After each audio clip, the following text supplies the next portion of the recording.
Follow me. Hello, Jade Crystal here and welcome to my channel. Today I want to talk to you about divine femininity. So let's get to it.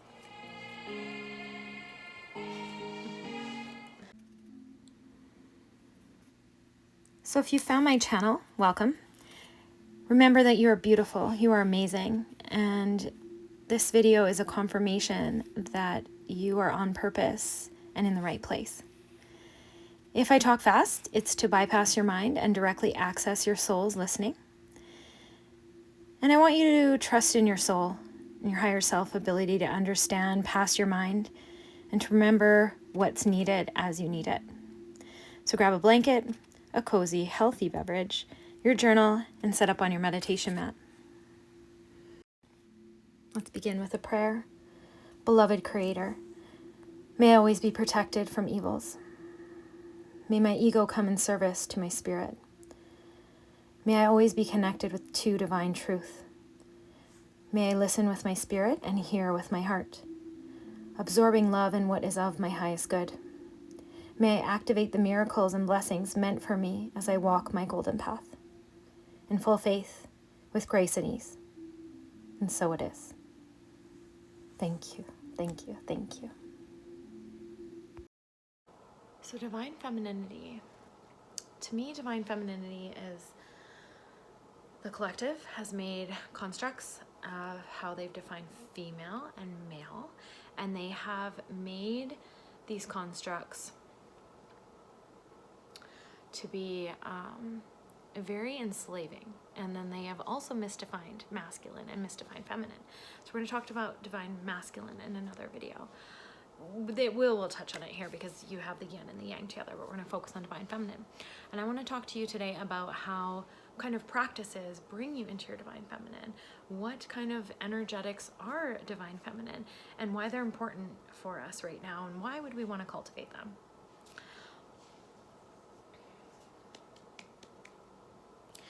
So the divine feminine is so vast and beautiful. She is a mystery. She is worthiness. She is an experience. She is the feeling aspect of our nature. She reminds us to keep our heart open and our perspectives open. She is the intuitive, wild, mystery side that is fully connected to Creator and is connected to hundreds of thousands of frequencies and energies all over and can read them because energy is information and motion. And so highly intuitive, highly perceptive. She births life and creates and houses life within her body. So it's actually harder for feminines to go to sleep, although we all know that there's lots of sleepers on the planet right now, although they're waking up. Divine femininity is being at home in your womb. It's being anchored down in your womb. It's being anchored in your pelvis, in your sacred bowl, and having a cultivated relationship with your womb that isn't just expressing the energetics of physical birth and being a mother, although those are very important aspects of the feminine, of course, and those can bring you into deep, deep awareness and awakening if done correctly. If they've done in a wounded way, or a woman is very, very wounded and in her masculine, that's when toxic motherhood cycles and things come up and arise. Some of that is karmic. Some of that is just like the overculture and different past lives trauma looping in the cells. So again, no judgment. There's different reasons for that and different cures for different things. Feminines have been defeminized so much over the centuries. There's been an attack on the feminine. It started with the witch burnings. It started with the witch burnings because they were trying to birth medicine on the planet. And if you just replace the word witch with the word entrepreneur or senior or healer or like rebel, that's what happened. And then it was also like a massive attack on women because there was, I call it a sexual perversion in a way, but it was like religious sexual shaming, mass religious sexual shaming, because there was so much power in the womb, right? Everyone has been in a womb. So there's a womb web and heart web I always refer to in my private sessions. And so everyone was in a womb. And so the energies, the dark energies that want control, absolute power on the planet, the evils that have infiltrated our planet, they wanted to take out the women first because we were the most powerful. Think of think of the Taj Mahal. Think of like when men went to war for women, we had telepathy. We were very strong in our beliefs. We were very strong in our connection to Creator. So it was really hard to shake our confidence. It was really hard to convince us of something if we didn't want to do it. Contrary to historical opinion that they present as facts, women had a lot more power. Women had a ton of power and influence over their family and their men in their worlds and their lives, and the various religious bodies and monarchies and things like that. They wanted to take it. And then also just the disconnect, and I honestly believe siphoning and like energy attachments and demonic things and whatever interplayed here as well, and made warped perception in some of these men in power, and then also the sexual shaming and the sexual suppression, or just wanting what they couldn't have, made some of these men go really dark and attack women. Now, this is all part of the evolution of the planet, so it, in a way, is all planned out, although we have free will. So there's some of us interplaying with Creator too, because we're co-creators. But this is all part of Creator's plan, right?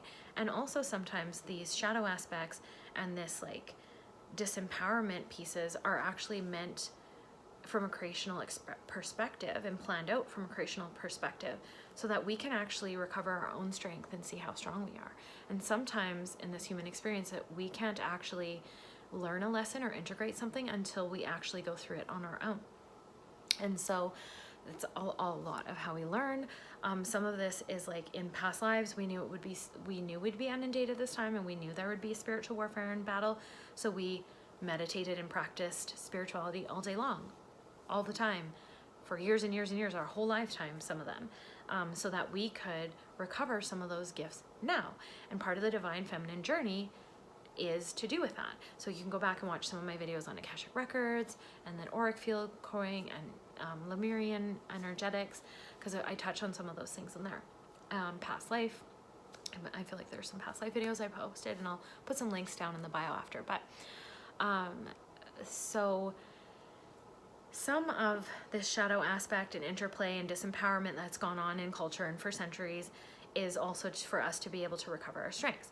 But we were taken out in the witch burnings first. The strongest energetics were dismantled first. And then ever since then, everything that's come through in chemicals and toxins and media, food, medicines, that kind of stuff, compounds that were man-made and over-processed, they are all influencing the men, because men were physically strong. And so that's why men are more susceptible to that. That's why you actually see, and again, no judgment on anybody, but you will actually see more women eating healthy and consciously. You will actually see more women moving their bodies and training in a way that's balanced, and then sustaining that throughout their lifetimes. That's why the statistics of married men, they're wealthier, they're healthier, they are more integrated, and yeah, they're more integrated, and like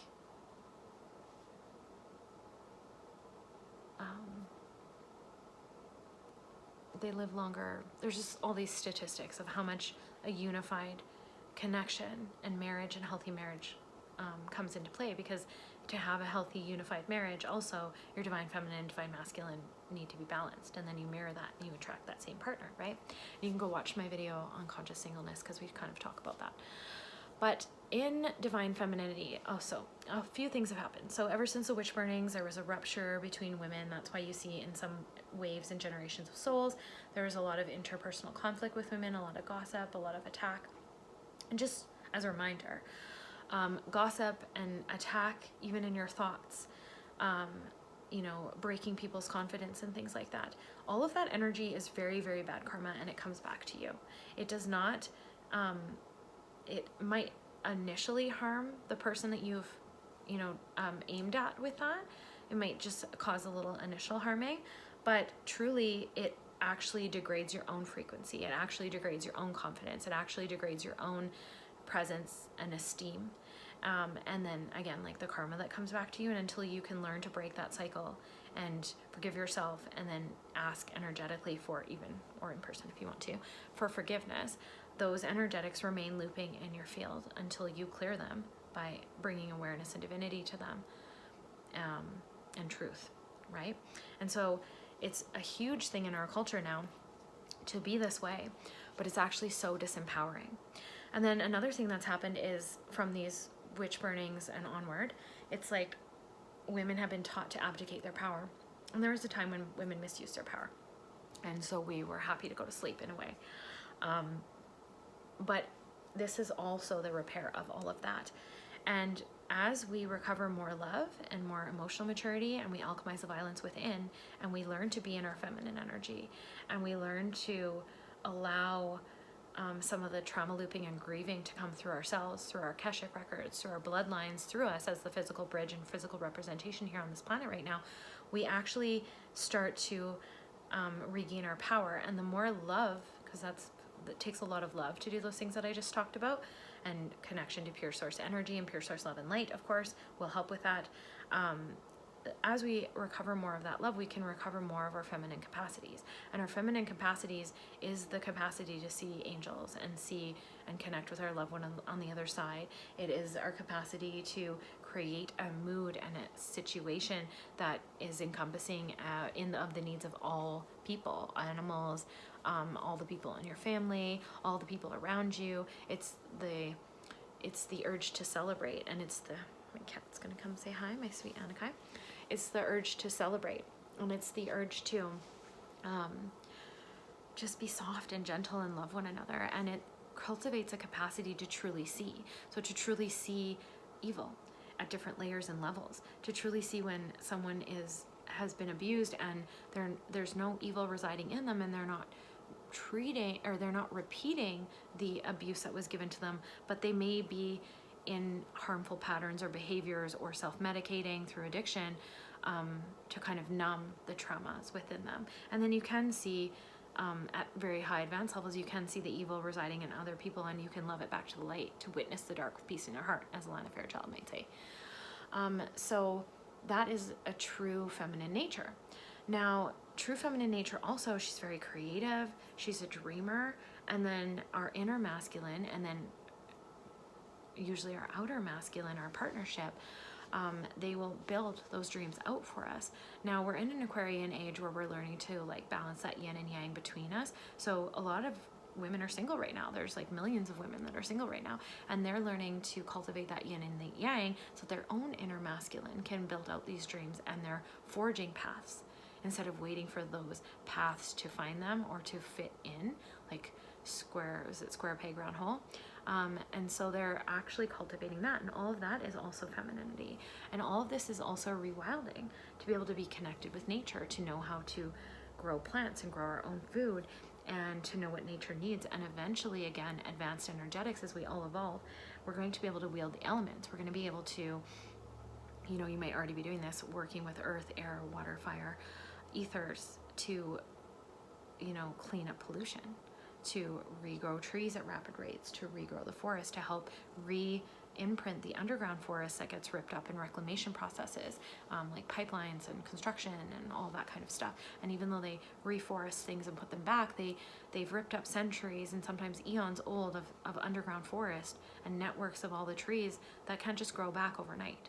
Okay, nature is very resilient and beautiful, but one of my gifts is being able to go and see the ley lines, and then to go into those reclamation projects and energetically relay the blueprints for their, I would call it chi energy in a human body, but I don't know, it's like the forest chi, and you can relay the energetic blueprints and help nature grow back a little bit faster. But that's from my feminine capacities. And it's also about the expansion of your senses. So it's beyond even the 5 physical senses. It's your 6th sense, it's your intuition. It's to be able to feel into your energy field, and from that other gifts arise as well that are helpful to the planet to help to heal. Now, men also have this, and we're going to talk about that in the masculine, but it's just a different capacity. Then our clairvoyancy comes back, right? That's why culture disempowers us too. They don't want us to be able to see evil, to love it back to light. And evil is running amok right now. Okay, that's a whole other video as well. Then there's different beings and entities. There's different like fairies and guardian angels of nature and guardian angels of animals, and then even just animal needs and like what animals are saying, because they have their own language and frequency, and being able to cultivate and connect into that.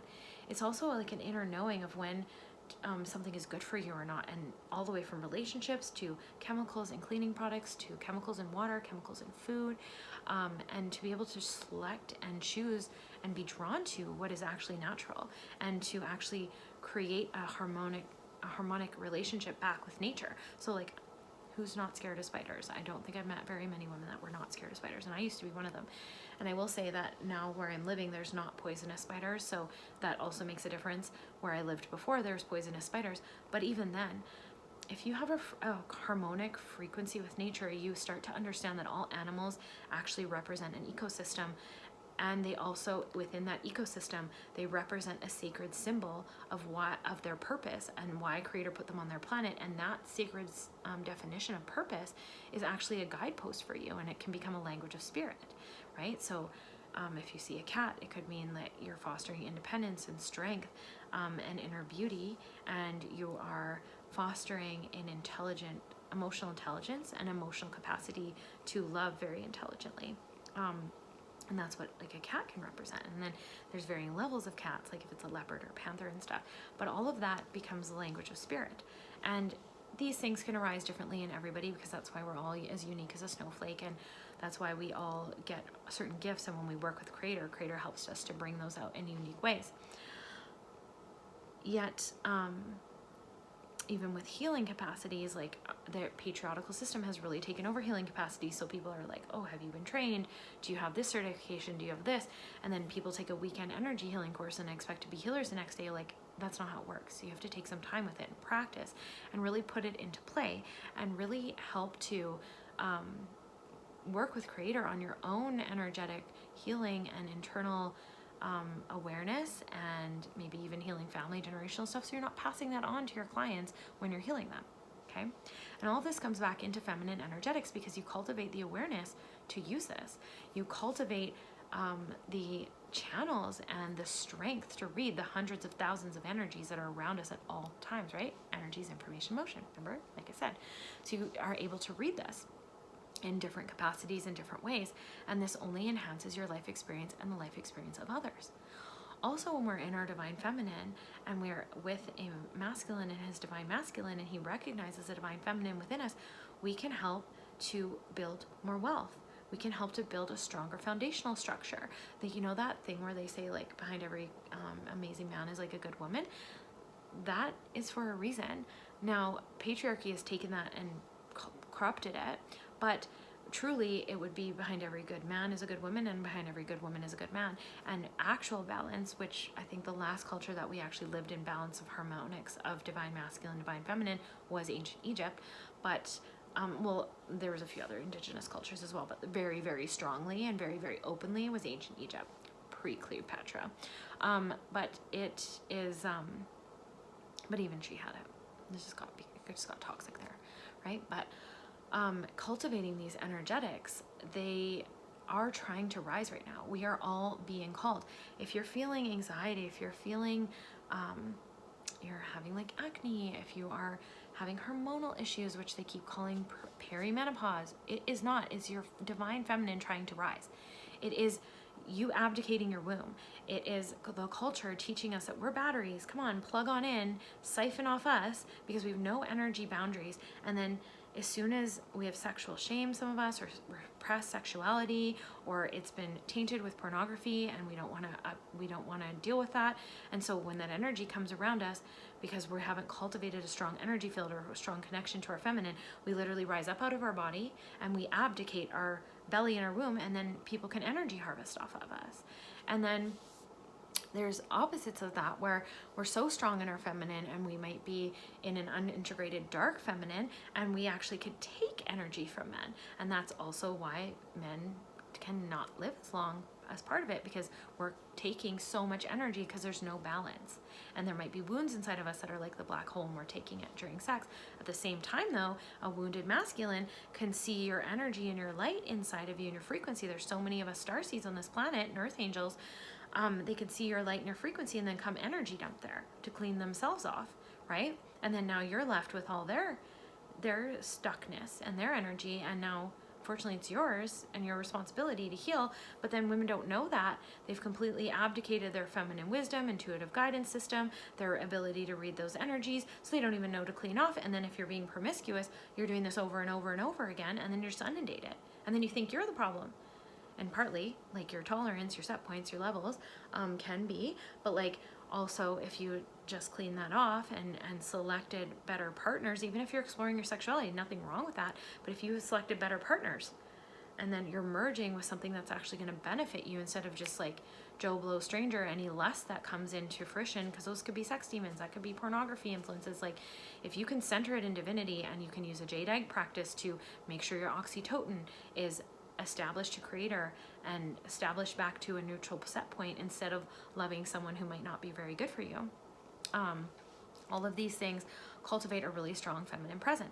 And then working with the female archangels, working with female angels, working with female ascended masters, Lakshmi, Lady Nada, Mother Mary, Mary Magdalene, Kuan Yin, White Buffalo Woman, like all of these ascended masters have made vows to stay on earth until we are all free, and they are so happy to help sisters. They are so happy to help women. They will help you get through the labyrinth of your mind and the programming that you don't even know about in your subconscious really fast, way faster than any kind of like modern psychiatry and modern counseling. Although those, I do believe in like a holistic team. You want to treat body, mind, heart, and spirit. So you want to have all those pieces in place, but you definitely want to mix those with energetics, because it makes everything faster and it makes everything permanent.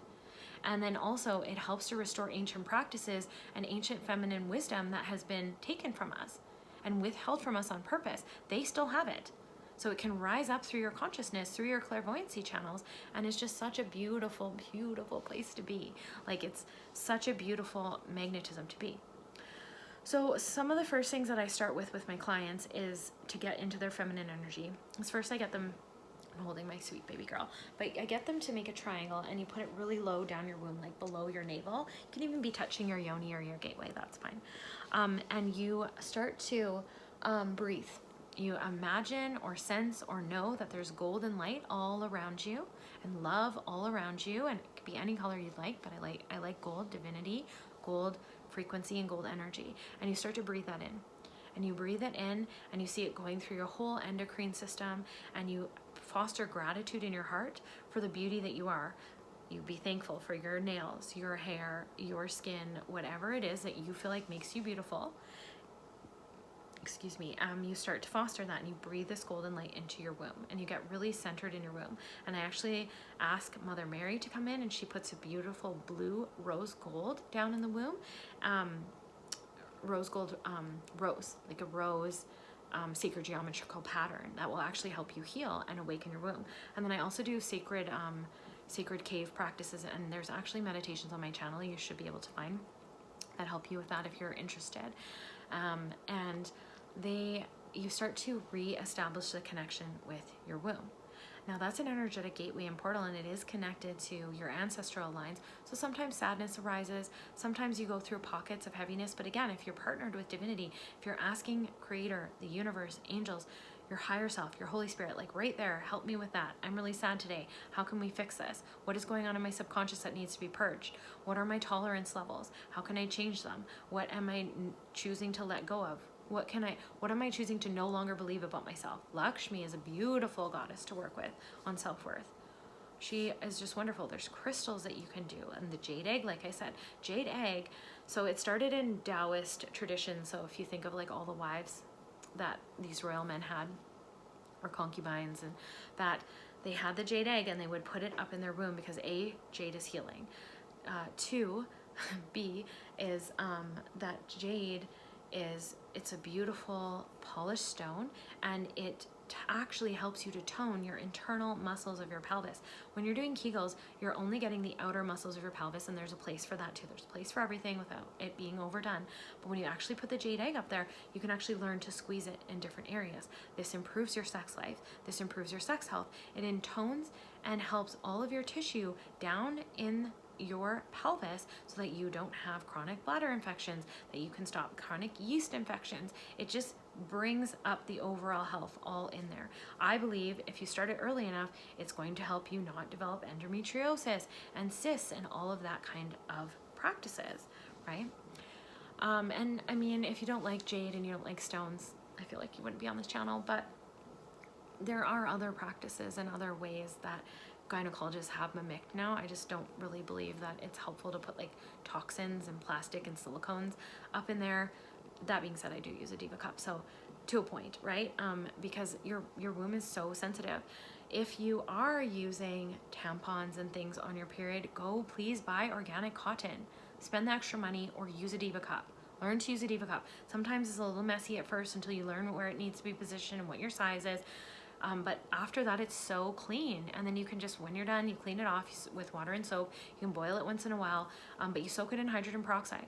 And then it cleans for a couple days, like, I don't know, 48 to 72 hours, and it cleans it right off, and it's never stained. And it's just a beautiful way to save for the environment. It's a beautiful way to connect with your yoni blood, which is full of stem cells and so good for you. And then also your period. That's such a big part of connecting to your divine femininity. So first of all, divine femininity is very connected to the moon. I'm not saying you're not gonna be a morning person. I'm not saying you're not gonna like the sun, okay? But that is a sign of more predominant development of masculine energy, okay? Nothing wrong with that. That's fine. I have both. Going back and forth is great too, okay? That's actually a cultivation of balance. But we are connected to the moon. And when we're not on hormone blockers or hormone disruptors and all of that stuff, your womb is highly intelligent. It has many universal channels in there, and you can actually speak with it and connect to it and like ask it to not get pregnant. Now, don't try this yet. If you don't believe in any of this and you haven't cultivated, don't just go off birth control tomorrow, just starting this practice and never connecting with your womb and being like, well, I got pregnant yesterday, Jade. Like, don't come for me like that. I am not saying that. I'm not giving you medical advice. This is just my opinion and my experience.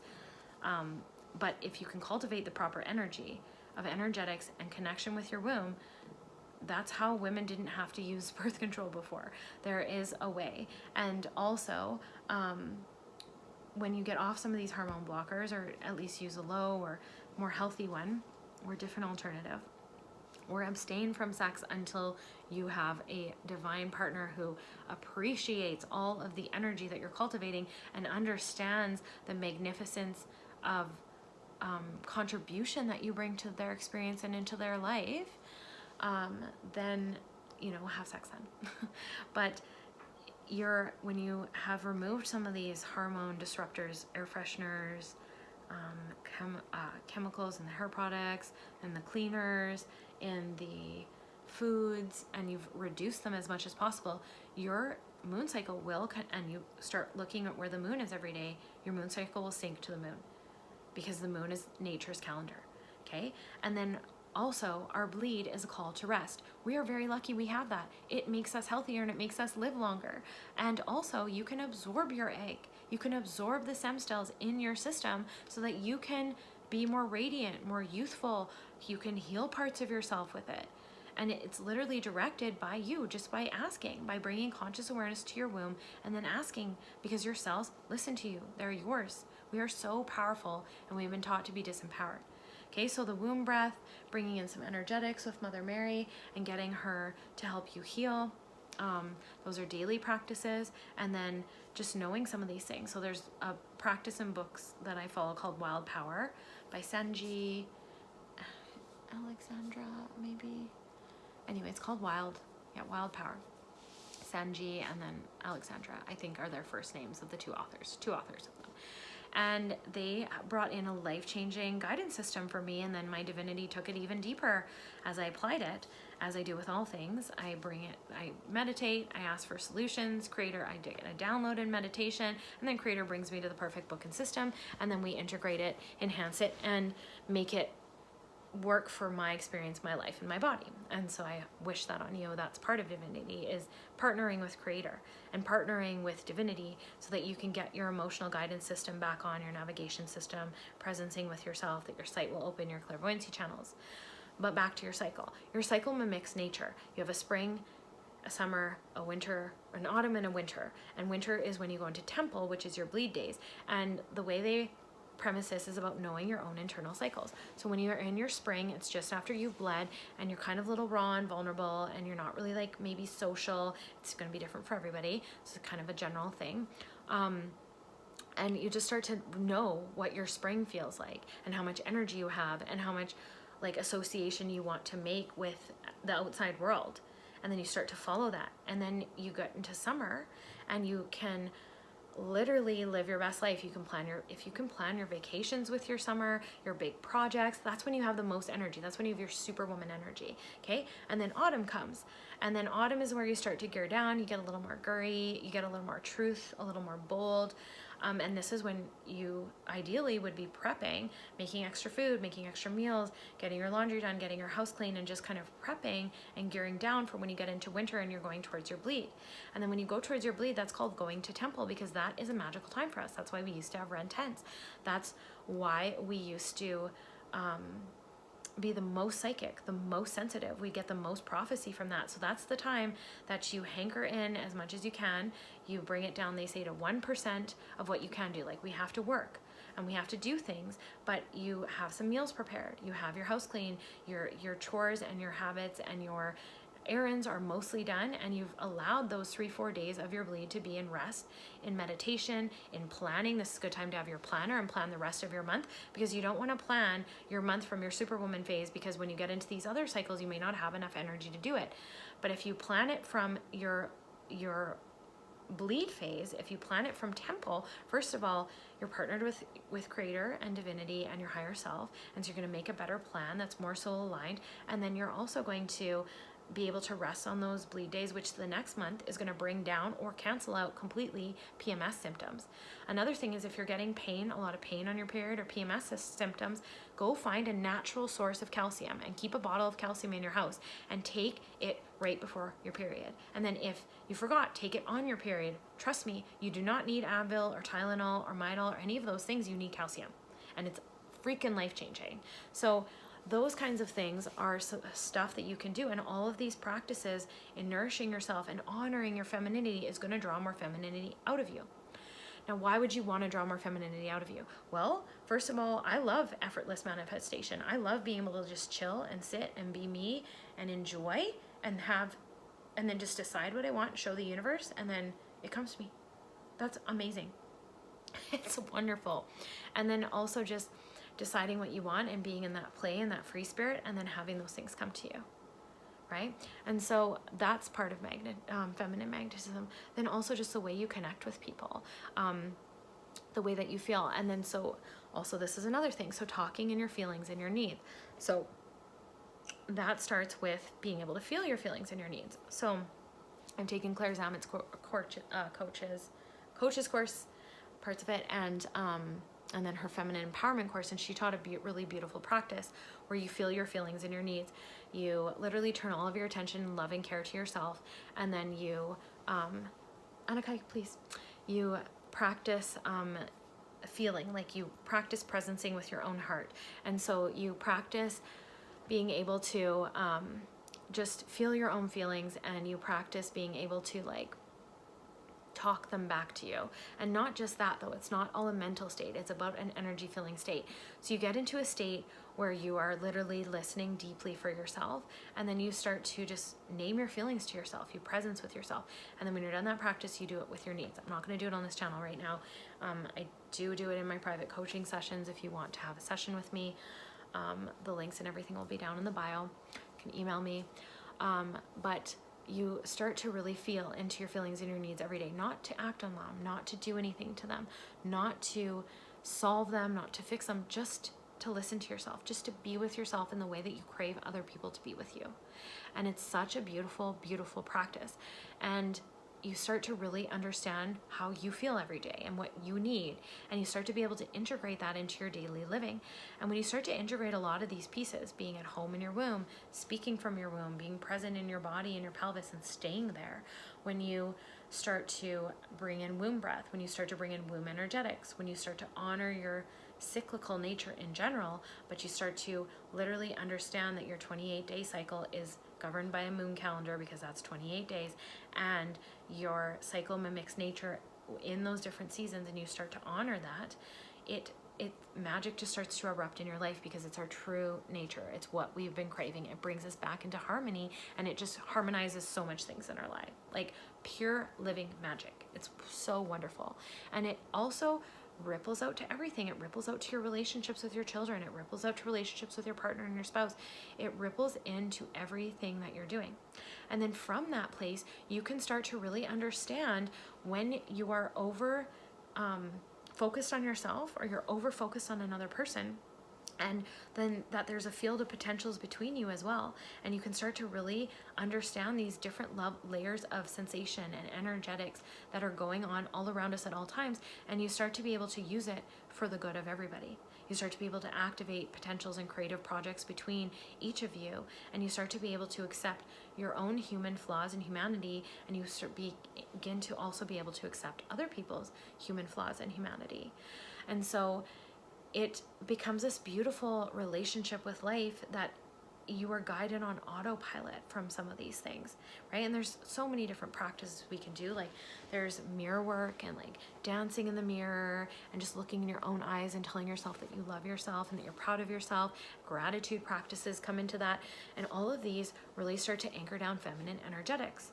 And then it gets you to a place of really high emotional intelligence so that you are able to strongly, powerfully, beautifully, genuinely, warmly name what you need without blaming, without attack, without crying, and you're able to articulate it really well so that you can actually bring out the best in people and they can bring out the best in you, and you can have these beautiful dynamic relationships. And when you're talking from your feelings, people can feel you and they're craving that spiritual food. And then it also helps to enhance divine masculinity in others and bring that out in them and call out the biggest, best, and highest parts of a divine masculine, because you're reminding them to feel and they're reminding you to think. And you're balancing that integration between intelligent logic, intelligent, divine, intuitive logic, we'll say, and then intuition, and the spirit world comes into the physical, and it just makes beautiful, beautiful, harmonious relationships. Now, there's so much more to divine feminine energy. There's prophecy, and there's astro travel, and there's being able to use your energetics. I kind of touched on, healing the ley lines, but you can use that to heal animals. You can use that to heal yourself. You can use it in different modalities, and you can explore different energetic modalities, which I think is very healthy to explore all kinds of different energetic modalities. And in patriarchal system will tell you only do one modality and be in this box. But honestly, I don't believe that. I remember my past lives in Atlantis and Lemuria, and we didn't do that. We were allowed to freely form our gifts and our skills and our abilities and our capacities and allow them to rise naturally, which does not make more sense, that we could have those things come out, and it made us more whole, and it didn't limit us, right? And we were able to do way vaster things than we do even now. And that was because we were free with it, and we trusted ourselves, and we trusted the experience coming through our body. So that is like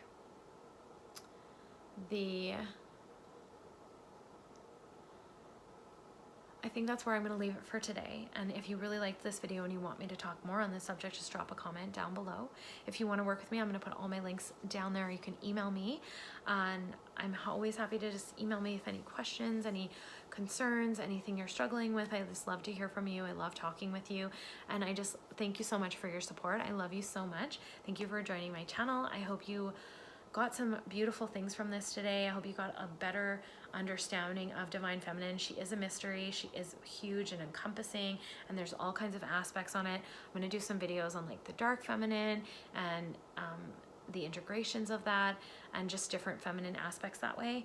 But I will leave it here for today. I love you. Thanks for all that you do for me, and I'm so grateful for you. And I'll see you on the next one.